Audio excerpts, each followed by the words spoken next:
Twelfth accountancy के syllabus में सबसे पहले तो आपको पता होना चाहिए इस सब्जेक्ट का कोड क्या है। 055 सब्जेक्ट कोड अकाउंटेंसी का 055। इस सब्जेक्ट का टोटल वेटेज कितना है? 100 मार्क्स। ये 100 मार्क्स दो पार्ट में डिवाइडेड है। सबसे पहले ये 20 और सेकंड 80 मार्क्स।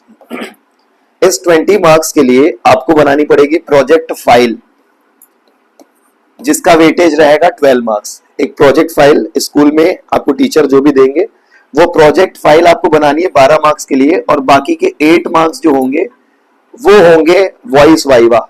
जो भी एक्सटर्नल आएगा दूसरे स्कूल से क्वेश्चन करेगा उसके आंसर आपको बताने हैं, तो 8 मार्क्स उसके।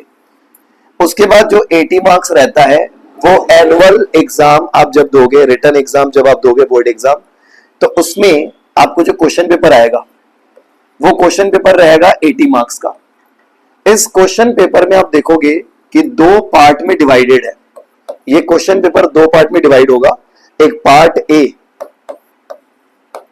ए और सेकंड पार्ट बी। दो पार्ट में क्वेश्चन पेपर डिवाइड होगा। पार्ट ए रहता है 60 मार्क्स के लिए और पार्ट बी होता है 20 मार्क्स के लिए। दो पार्ट में क्वेश्चन पेपर डिवाइड होगा। उसके बाद जो पार्ट ए आप देखोगे ना 60 मार्क्स, इसकी तैयारी आपको करनी है, दो किताबें पढ़नी है। पहली वॉल्यूम 1 जिसका नेम है अकाउंटिंग फॉर पार्टनरशिप फर्म।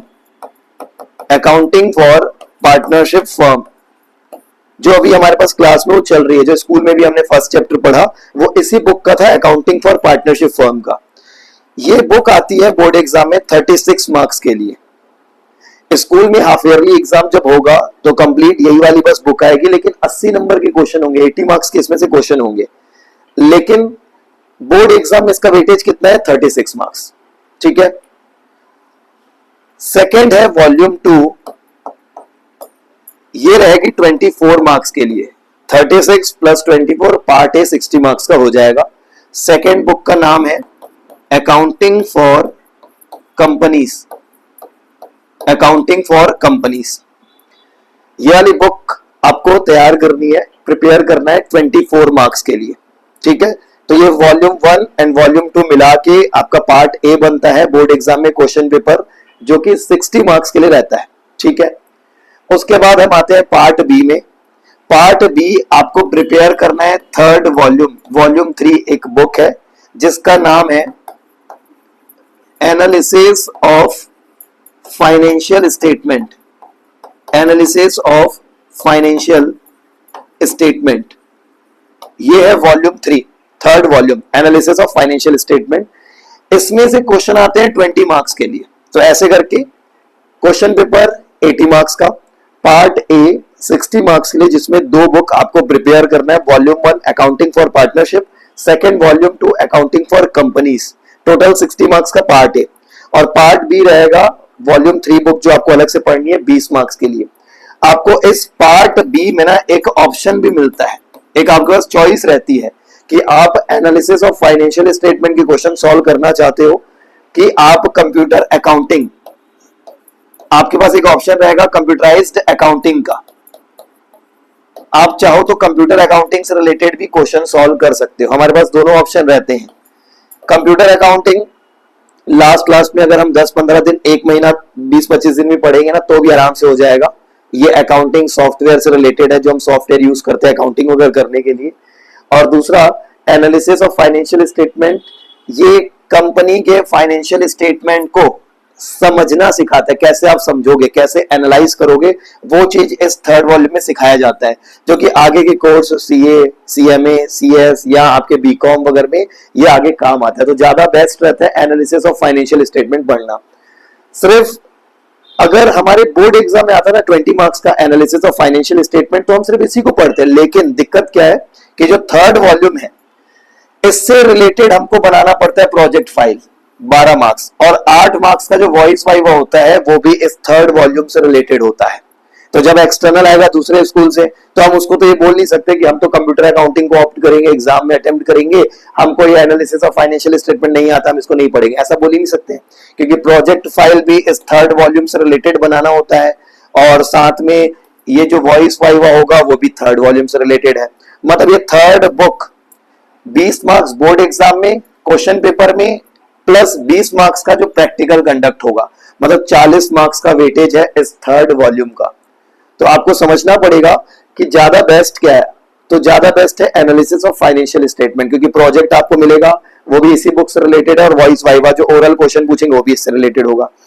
अब आपके स्कूल में ये जब चलेगी बुक, तब आपका हो जाएगा अक्टूबर चलेगा, सितंबर अक्टूबर मंथ आ जाता है, तब आपको ये बुक पढ़ाई जाती है, लेकिन प्रोजेक्ट आपको पहले बनाना पड़ता है। तो हम कोशिश करेंगे, पहले ही मैं आपको बता दूंगा कैसे प्रोजेक्ट में क्या क्या रहता है और उसको हम देख लेंगे। अभी हमारे हमने क्या अभी स्टार्ट किया, हमने अकाउंटिंग फॉर पार्टनरशिप फॉर्म को स्टार्ट किया। मतलब डिफरेंट फॉर्म्स ऑफ बिजनेस होते हैं, हमने 11th क्लास के बिजनेस स्टडीज में पढ़ा था। एक सोल प्रोप्राइटरशिप होता है, पार्टनरशिप होता है, हिंदू अनडिवाइडेड फैमिली होती है, ठीक है, और एक कोऑपरेटिव सोसाइटी होती है, जॉइंट स्टॉक कंपनी होती है। 5 फॉर्म्स ऑफ बिजनेस हमने देखा था प्राइवेट सेक्टर में। तो 11th क्लास के सिलेबस में हमने देखा एक सोल प्रोप्राइटरशिप फर्म की हम अकाउंटिंग कैसे करते हैं, लेकिन अब 12th में क्या कर रहा है, पार्टनरशिप की अकाउंटिंग करना सिखा रहा है कि जब 2 या 2 से ज्यादा लोग एक साथ मिलकर बिजनेस करेंगे तो उसकी अकाउंटिंग हम कैसे करेंगे। तो वो अकाउंटिंग हमको सीखनी है इस volume 1 accounting for partnership firm में, जो कि 36 मार्क्स का इसका वेटेज रहेगा, जो कि स्कूल में भी अगस्त मंथ तक यही बुक चलती है, अप्रैल, उसके बाद जून के कुछ दिन और जुलाई का मंथ, अगस्त के स्टार्टिंग तक यही वाली बुक चलती है। 36 मार्क्स की हम तैयारी करवाते हैं बोर्ड एग्जाम के लिए। उसके बाद फिर आते हैं अकाउंटिंग फॉर कंपनीज में, कि एक कंपनी जो है वो पैसे अरेंज कहां से करती है, तो पब्लिक से शेयर्स इशू करके पैसे लेती है, या डिबेंचर्स, एक टाइप से पब्लिक से लोन लेती है। तो ये 2 चैप्टर यहाँ पर अकाउंटिंग फॉर कंपनीज में है, कि शेयर इशू करके कंपनी जब पैसे ले रही है, या डिबेंचर इशू करके जब पैसे ले रही है, तो उसका अकाउंटिंग कैसे करोगे, रिकॉर्ड कैसे मेंटेन करोगे, वो इस सेकेंड वॉल्यूम में सीखने वाले हैं। ठीक है, किसमें, एनालिसिस ऑफ, यहाँ पर सॉरी, ये अकाउंटिंग फॉर कंपनीज में। तो एक है अकाउंटिंग फॉर पार्टनरशिप फॉर्म और सेकेंड है अकाउंटिंग फॉर कंपनीज, दोनों मिला के 60 मार्क्स के क्वेश्चन बोर्ड एग्जाम में आएंगे। अब हम डिटेल में समझेंगे अकाउंटिंग फॉर पार्टनरशिप में हम क्या क्या सीखने वाले, कितने चैप्टर से इसको हम देखने वाले हैं। सबसे पहली चीज, अकाउंटिंग फॉर पार्टनरशिप, पार्टनरशिप के बारे में जब तक हमें नहीं पता रहेगा बेसिक्स, तब तक हम इसकी अकाउंटिंग नहीं कर सकते हैं। तो हमें ये पता होना चाहिए पार्टनरशिप क्या होता है, पार्टनरशिप का डेफिनेशन हो गया, पार्टनर्स के क्या क्या राइट्स, पार्टनर क्या कर सकता है क्या नहीं कर सकता है, इनको एक रिटर्न डॉक्यूमेंट बनाना पड़ता है जिसको पार्टनरशिप डीड बोलते हैं। तो उससे रिलेटेड मतलब बेसिक चीजें हम सीखेंगे फर्स्ट चैप्टर में। फर्स्ट चैप्टर का नाम रखा गया फंडामेंटल ऑफ पार्टनरशिप फर्म, मतलब सारे बेसिक हम सीखेंगे पार्टनरशिप से रिलेटेड। और प्रॉफिट को पार्टनर्स में कैसे बांटना है, जो हमारा फर्स्ट चैप्टर चल रहा है उसमें हमने सबसे पहले यही सीखा था, प्रॉफिट को पार्टनर्स में कैसे बांटना है। तो उसके लिए एक अकाउंट बनाते हैं, P&L appropriation account, profit and loss appropriation account. मतलब बेसिक बेसिक चीजें हम फर्स्ट चैप्टर में सीखेंगे।